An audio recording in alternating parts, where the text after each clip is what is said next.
Hello student, स्वागत है आपका हमारे YouTube चैनल में। आज इस वीडियो के माध्यम से हम लोग बात करने वाले हैं इनकम टैक्स के इंट्रोडक्शन के कुछ बहुत ही महत्वपूर्ण क्वेश्चन। आप किसी भी कॉम्पिटिटिव एग्जाम में आप जाते हैं या बीकॉम के एग्जाम में जाते हैं और वहाँ पर इनकम टैक्स के ऑब्जेक्टिव का सिलेबस है, तो ये वीडियो आपके लिए बहुत ही महत्वपूर्ण है।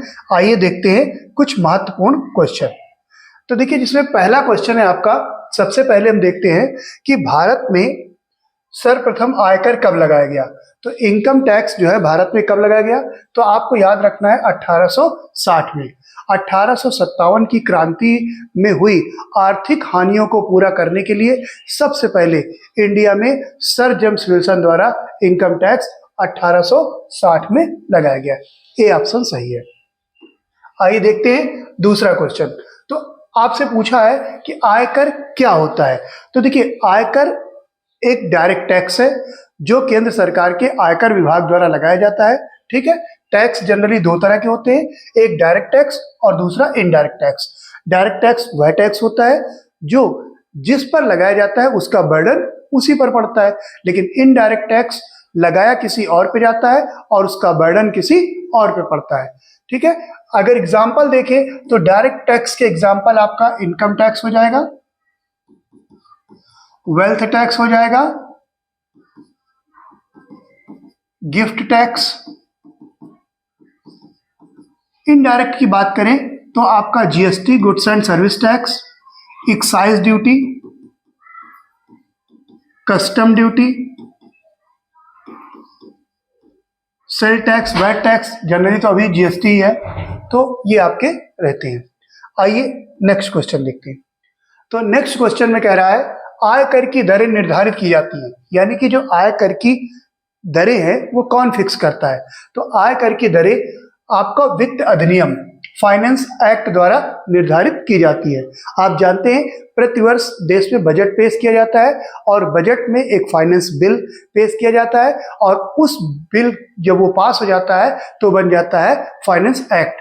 और इस फाइनेंस एक्ट में आपके इनकम टैक्स की जो दरें हैं, रेट्स हैं, वो डिसाइड की जाती है।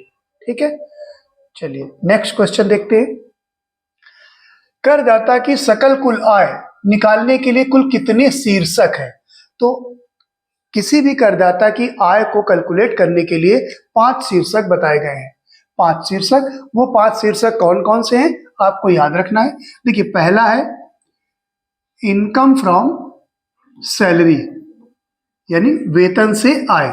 दूसरा है इनकम फ्रॉम हाउस प्रॉपर्टी, मकान संपत्ति से आय। तीसरा है income from business or profession.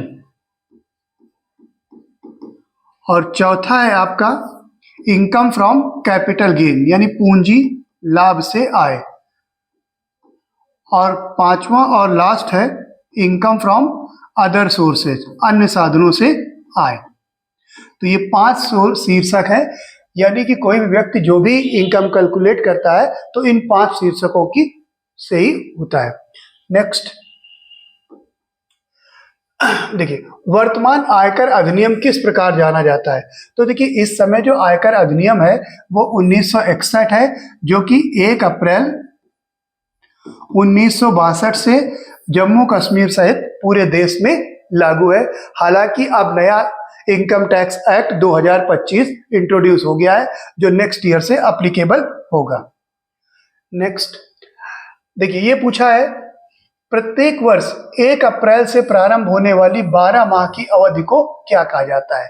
तो आपको याद रखना है कि प्रत्येक वर्ष जो 12 माह की अवधि स्टार्ट होती है, जो 1 अप्रैल से 31 मार्च तक, उसे हम लोग कहते हैं कर निर्धारण वर्ष। कभी कभी इसमें लोग कंफ्यूज होकर प्रीवियस ईयर लगा देते हैं, जो कि गलत है। प्रीवियस ईयर की डिफिनीशन दी गई है कि कर निर्धारण वर्ष के पहले का जो वर्ष होता है उसे प्रीवियस ईयर कहते हैं। प्रीवियस ईयर जरूरी नहीं है कि 1 अप्रैल से स्टार्ट हो, ये कंपलसरी है कि 31 मार्च को खत्म होगा। तो आपको याद रखना है कि ये कर निर्धारण वर्ष है। और ये जो कर निर्धारण वर्ष है इसकी डिफिनीशन आपको इनकम टैक्स में आयकर अधिनियम 1961 की धारा 2 9 में दी गई है। ठीक है, चलिए नेक्स्ट, आय की परिभाषा। अब पूछा है कि इनकम टैक्स में आय को किस तरह से डिफाइन किया गया है। तो आपको याद रखना है कि इनकम टैक्स में आय की कोई डिफिनीशन नहीं बताई गई है, ये बताया गया है कि आय में क्या क्या शामिल है। तो ये समावेशी टाइप की डिफिनीशन है, इंक्लूसिव। ठीक है, नेक्स्ट, आयकर अधिनियम कब पारित किया गया। तो ये आप जानते हैं 1961 में, शायद रिपीट हो गया है। नेक्स्ट क्वेश्चन देखिए, गत वर्ष से तात्पर्य यानी प्रीवियस ईयर क्या होता है। तो आपको बताया प्रीवियस ईयर का मतलब कर निर्धारण वर्ष के पहले वाला वर्ष। ठीक है, कर निर्धारण वर्ष के पहले का वर्ष प्रीवियस होता है, जो जनरली 1 अप्रैल से स्टार्ट होता है और 31 मार्च को समाप्त होता है। लेकिन जो न्यू टैक्स पेयर हैं उनके लिए जिस डेट से इनकम स्टार्ट होती है उस डेट से लेके 31 मार्च तक आपका प्रीवियस ईयर हो सकता है। ठीक है, चलिए नेक्स्ट, आयकर की गणना की जाती है। तो आयकर, आय पर लगने वाला कर, तो ये इनकम पर लगाया जाता है। नेक्स्ट आते हैं, देखिए कर निर्धारण वर्ष की अवधि क्या होती है। तो कर निर्धारण वर्ष की अवधि जनरली 1 अप्रैल से 31 मार्च। ठीक है, 1 अप्रैल से 31 मार्च कर निर्धारण वर्ष की अवधि होती है। अगर प्रीवियस ईयर के पूछे तो 31 मार्च को समाप्त होता है। हर कंडीशन में जरूरी नहीं है कि 1 अप्रैल से शुरू हो। आइए नेक्स्ट, आयकर उन व्यक्तियों पर लगाया जाता है। ठीक है, तो किन व्यक्तियों पर आयकर लगाया जाता है। तो आपको याद रखना है जिनकी कर मुक्त सीमा से अधिक आय होती है। ठीक है, जिनकी आय कर मुक्त सीमा से अधिक होती है। जैसे इस समय कर मुक्त सीमा कितनी है, एग्जेम्पशन लिमिट कितनी है। तो हमारे यहाँ दो रिजीम चलते हैं, ओल्ड और न्यू। ठीक है, तो अगर हम ओल्ड की बात करें तो 2,50,000 तक अगर आपकी इनकम है तो आपको कोई भी टैक्स नहीं देना है। अगर आपकी एज लेस देन 60 ईयर है, लेस देन 60 ईयर, चाहे मेल हो चाहे फीमेल, अगर 60 साल से कम उम्र है तो 2.5 लाख रुपए तक अगर वार्षिक इनकम है तो आपको टैक्स देना जरूरी नहीं है। अगर एज 60 से ऊपर हो और 80 से कम हो तो ये लिमिट है 3 लाख रुपए। और अगर 80 से ऊपर एज है, अबव है, तब आपकी ये एग्जेम्पशन लिमिट 5 लाख रुपए है, ये याद रखना है। ठीक है, लेकिन न्यू टैक्स रिजीम में आपका 4 लाख रुपए तक की डिडक्शन, वो 4 लाख तक की इनकम टैक्स फ्री है। ओल्ड और न्यू में डिफरेंस क्या है कि न्यू में, ओल्ड में बहुत सारी डिडक्शन का बेनिफिट मिलता है जो धारा 80C से लेकर 80U तक होती है, 80C टू 80U। और न्यू टैक्स रिजीम में केवल आपको स्टैंडर्ड डिडक्शन की डिडक्शन ही मिलती है, बाकी डिडक्शन नहीं मिलती है। चलिए आइए नेक्स्ट देखते हैं। तो क्या भारत में सर्वप्रथम आयकर किसके द्वारा लगाया गया। तो आपको याद रखना है सर जेम्स विल्सन द्वारा। ठीक है, सर जेम्स विल्सन ये ब्रिटिश अर्थशास्त्री थे, महान ब्रिटिश अर्थशास्त्री थे और भारत के पहले वित्त मंत्री भी थे। इन्होंने 1857 की हुई क्रांति में जो आर्थिक हानियां हुई थी उनको पूरा करने के उद्देश्य से सबसे पहले 1860 में इनकम टैक्स भारत में लगाया। ठीक है, नेक्स्ट आइए देखते हैं, कर निर्धारण वर्ष 2027, 26-27 के लिए अनिवासी व्यक्ति। अब देखो इसमें लिखा है अनिवासी यानी नॉन रेजिडेंस, नॉन रेजिडेंस। तो जो नॉन रेजिडेंस हैं उनके लिए कर मुक्त सीमा जो है केवल 2.5 लाख रुपए है। उनकी एज चाहे जो हो, चाहे आपकी 60 साल से नीचे हो या 60 से 80 के हो, यानी वरिष्ठ नागरिक हो या अति वरिष्ठ नागरिक हो, ऐसा इनको वो नहीं दिया गया। केवल 2.5 लाख रुपए तक ही इनकी कर मुक्त सीमा है। अब नेक्स्ट देखते हैं, कर निर्धारण वर्ष 2026-27 के लिए भारत में निवासी एक व्यक्ति जिनकी आयु 85 वर्ष है। तो पिछले में हमने डिस्कस किया है कि अगर आपकी आयु 60 वर्ष से कम है तो 2.5 लाख रुपए तक टैक्स फ्री है। अगर आपकी आयु 60 या उससे अधिक लेकिन 80 साल से कम है तो 3 लाख रुपए टैक्स फ्री है। और अगर 80 या उससे ऊपर है आपकी इनकम तो 5 लाख रुपए तक टैक्स फ्री है, डी हो जाएगा। नेक्स्ट देखिए, कर निर्धारण वर्ष 2026-27 के लिए एक महिला भारत में निवासी जिसकी आयु 60 वर्ष से अधिक और 80 से कम है। तो अभी आपको बताया, चाहे महिला हो चाहे पुरुष, 60 से 80 वालों को बोलते हैं वरिष्ठ नागरिक, सीनियर सिटीजन। और सीनियर सिटीजन के लिए 3 लाख रुपए तक की इनकम में कोई टैक्स नहीं है। नेक्स्ट, आयकर विभाग किसके नियंत्रण में कार्य करता है?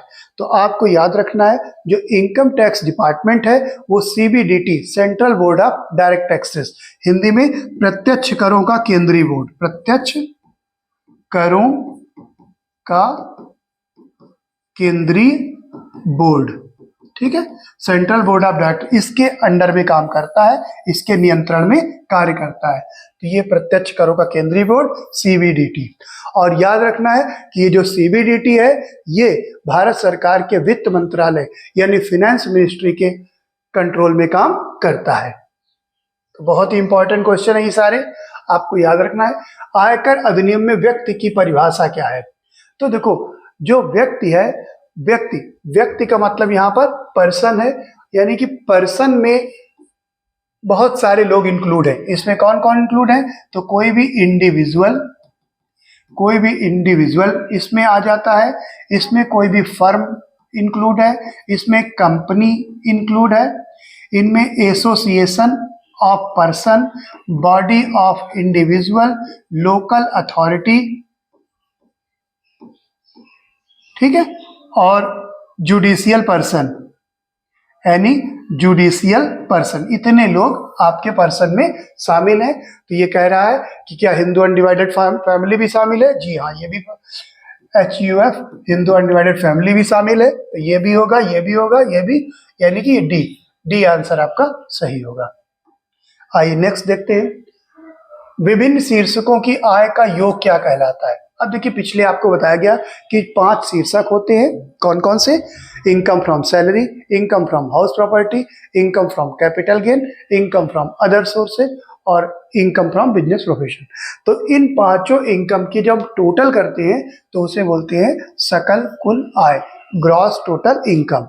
और इसी ग्रॉस टोटल इनकम में जब हम 80C से 80U की डायरेक्शन माइनस कर देते हैं तो वो बन जाती है टोटल इनकम। और याद रखना है कि यही टोटल इनकम अगर आपकी एग्जेम्पशन लिमिट यानी कर मुक्त सीमा से अधिक है तो ही आपको टैक्स देना है इंडियन गवर्नमेंट को, अदरवाइज नहीं देना है। चलिए नेक्स्ट देखिए, आयकर के लिए वरिष्ठ नागरिक। तो आपको बताया कि वरिष्ठ कौन होता है? जिसकी आयु 60 साल या उससे अधिक हो, ठीक है। तो पूछ रहा है कि वरिष्ठ नागरिक जिसकी आयु कितने से अधिक हो? तो आपको याद रखना है 60 साल से अधिक हो लेकिन 80 साल से कम हो, ठीक। तो 80 साल इसमें नहीं आएगा, 60 वर्ष आ जाएगा। चलिए नेक्स्ट है, गत वर्ष सदैव समाप्त होता है। तो आपको लास्ट पिछले में बताया कि प्रीवियस ईयर जो होता है वो हमेशा समाप्त होता है 31 मार्च को, ठीक है। 1 अप्रैल को स्टार्ट होगा, इसकी कोई गारंटी नहीं है, मगर समाप्त 31। अब देखिए, वित्तीय वर्ष यानी फाइनेंस ईयर 2025-26 के लिए कर निर्धारण वर्ष। तो कर निर्धारण वर्ष का मतलब होता है गत वर्ष के बाद वाली अवधि जो 1 अप्रैल से स्टार्ट होती है और 31 मार्च को समाप्त होती है। तो आपको याद रखना है कर निर्धारण वर्ष ये प्रीवियस ईयर है, इसका कर निर्धारण वर्ष नेक्स्ट ईयर होता है। तो ये हो जाएगा 2026-27। आइए नेक्स्ट देखते हैं। तो देखिए, कर निर्धारण वर्ष 2026-27 के लिए एक व्यक्ति अधिभार यानी सरचार्ज कब देता है? तो देखो, सरचार्ज क्या होता है कि जब आपकी इनकम अप टू 50 लाख रुपए है तो कोई भी सरचार्ज नहीं देना है, और 50 लाख से ऊपर है और 1 करोड़ से कम है तो ये आपका 10 से लेकर 37% तक आपका सरचार्ज होता है, ठीक है। 10, 15, 25 और 37, तो ये आपको याद रखना है। Thank you. ये वीडियो बहुत ही महत्वपूर्ण है आपके इनकम टैक्स के इंट्रोडक्शन से रिलेटेड। ये क्वेश्चन आप इनको जरूर देखिए।